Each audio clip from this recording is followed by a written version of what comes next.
Welcome to XL byte. நம்ம இப்போ பார்க்க போகிறது இஃப் ஃபங்க்ஷன். இஃப் ஃபங்க்ஷன் எப்படி ஒர்க் ஆகுதுன்னா கண்டிஷன் பேஸ் பண்ணி ஒர்க் ஆகும்.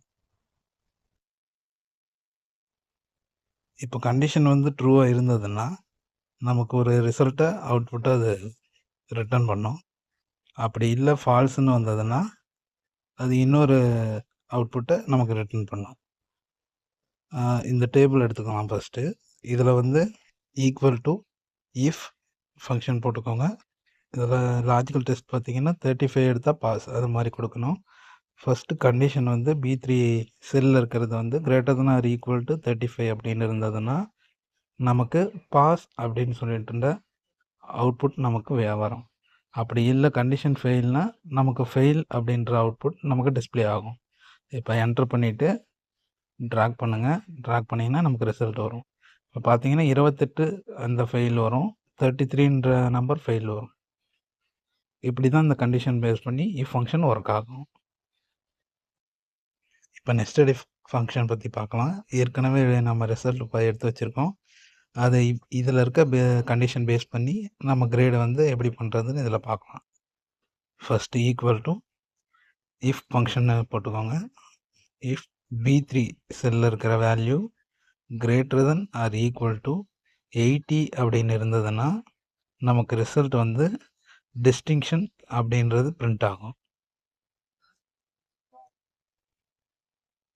அப்படி இல்லை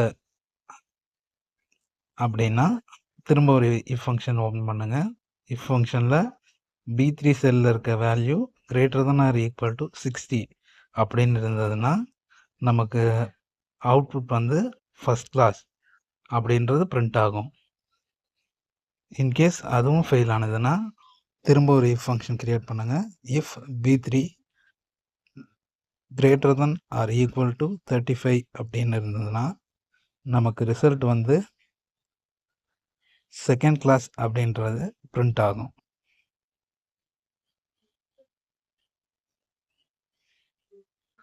இப்போ 3 ஃபங்க்ஷனுமே ஃபெயில் ஆனதுன்னா நமக்கு நோ கிரேட் அப்படின்ற அவுட்புட்டு வந்து ரிசல்ட்டாக நமக்கு கிடைக்கும்.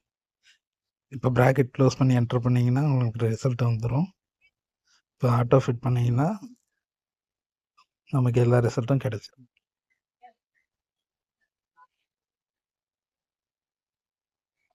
நெஸ்டட் இஃப் பார்த்தீங்கன்னா ஃபஸ்ட்டு ஒரு கண்டிஷன் செக் பண்ணோம். அந்த கண்டிஷன் ட்ரூவாக இருந்ததுன்னா ஒரு ரிசல்ட் நமக்கு அவுட்புட்டாக கொடுக்கும்.